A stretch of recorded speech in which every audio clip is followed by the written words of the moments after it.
Era uma manhã como qualquer outra em Blackwood. O sol mal havia nascido, tingindo o céu com tons de laranja e rosa, quando algo estranho começou a acontecer. Primeiro, foi um silêncio incomum. Os pássaros, que costumavam cantar ao amanhecer, desapareceram. Depois, um vento frio e cortante varreu as ruas, carregando consigo um cheiro estranho, metálico, quase como sangue seco. E então, ela apareceu. Uma névoa espessa e escura, que não se parecia com nada que alguém já tivesse visto. Não era branca, como a neblina comum, mas sim cinza escura, quase negra, e se movia como se estivesse viva. As pessoas pararam para observá-la, intrigadas, mas logo perceberam que algo estava terrivelmente errado.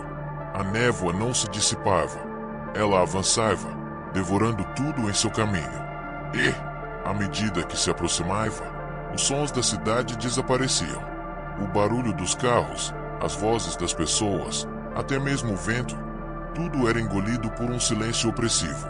Blackwood estava sendo tomada, e ninguém sabia por quê.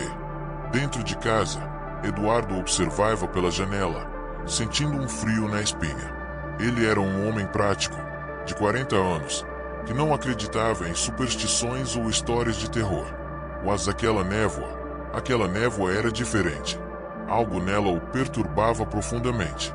Sua esposa, Clara, estava ao seu lado, segurando o braço dele com força. "O que está acontecendo?" ela perguntou, com sua voz tremula. Eduardo não respondeu. Ele não tinha uma resposta. Seus 2 filhos, Lucas e Sofia, estavam no sofá, assustados, mas tentando parecer corajosos. "Vai ficar tudo bem", Eduardo disse, mais para si mesmo do que para eles. Mas, no fundo, ele sabia que não ia. Os primeiros desaparecimentos começaram logo após a névoa cobrir completamente a cidade. Vizinhos que saíam para investigar simplesmente não voltavam. Telefones celulares pararam de funcionar e a eletricidade foi cortada. As ruas estavam desertas, exceto por ocasionais gritos distantes que ecoavam na névoa e depois desapareciam.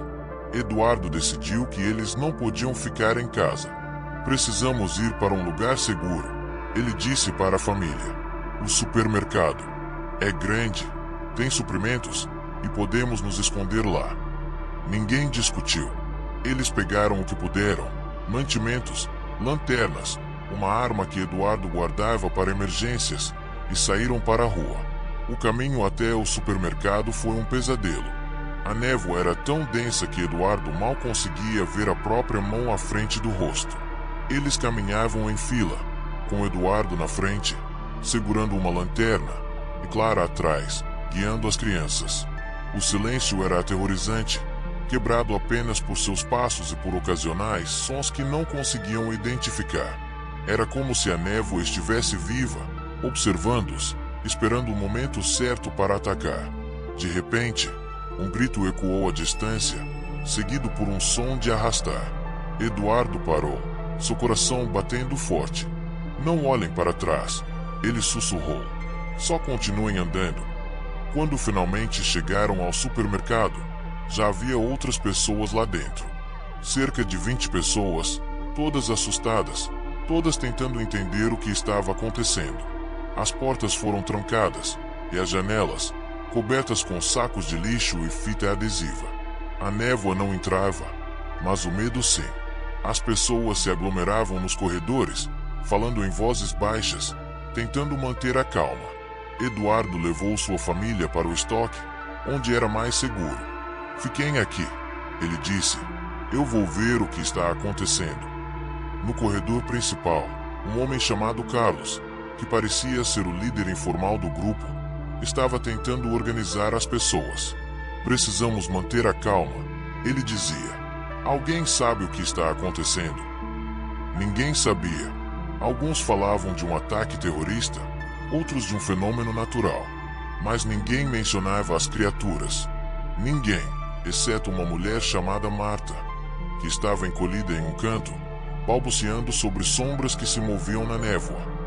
"Elas estão lá fora", ela dizia. "Elas estão nos observando." As horas passavam, e a tensão dentro do supermercado só aumentava. De vez em quando, alguém corria em direção às portas, batendo e gritando para entrar. Mas era tarde demais. As criaturas sempre chegavam primeiro. Eduardo viu uma mulher ser arrastada para a névoa, seus gritos cortados abruptamente. Ele sentiu um nó na garganta.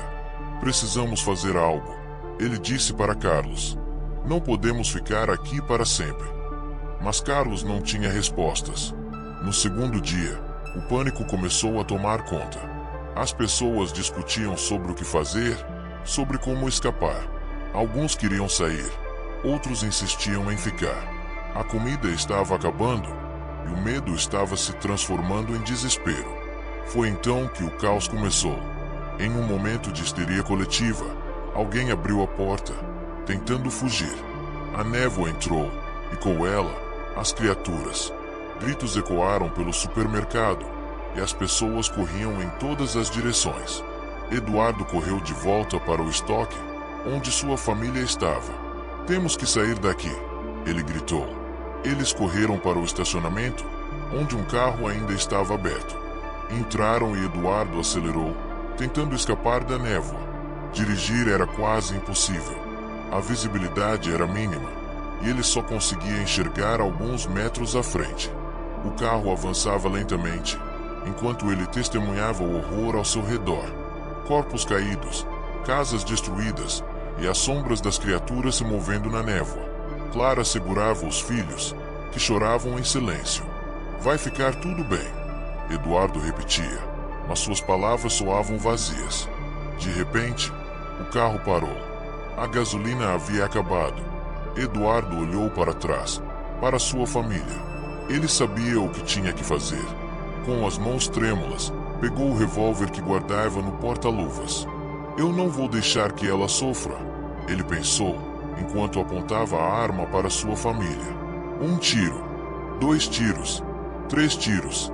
A cada disparo, seu coração se partia mais. Quando chegou sua vez, ele colocou o cano na boca e puxou o gatilho. Clique. A arma estava sem munição. Eduardo saiu do carro, resignado. A névoa o envolveu, e ele caminhou em direção ao desconhecido. Ouvia passos ao seu redor, sussurros, risadas. Sabia que sua morte era iminente. Mas então, algo mudou. Barulhos de tiros e gritos de ordens militares ecoaram na névoa. Eduardo viu luzes se aproximando. Um grupo de soldados apareceu, atirando nas criaturas, dispersando a névoa com lança-chamas. Ele foi resgatado, mas sua família estava morta. Ele havia matado aqueles que mais amava, e agora precisava viver com isso. Meses depois, a verdade veio à tona. As criaturas eram resultado de experimentos científicos secretos realizados em um laboratório nas proximidades de Blackwood. Os cientistas tentavam criar uma forma de vida artificial, mas algo deu errado. As criaturas escaparam, e a névoa era um subproduto dos experimentos. A cidade foi evacuada, e o laboratório, destruído. Mas para Eduardo, nada disso importava. Ele havia perdido tudo. Ele nunca se perdoou.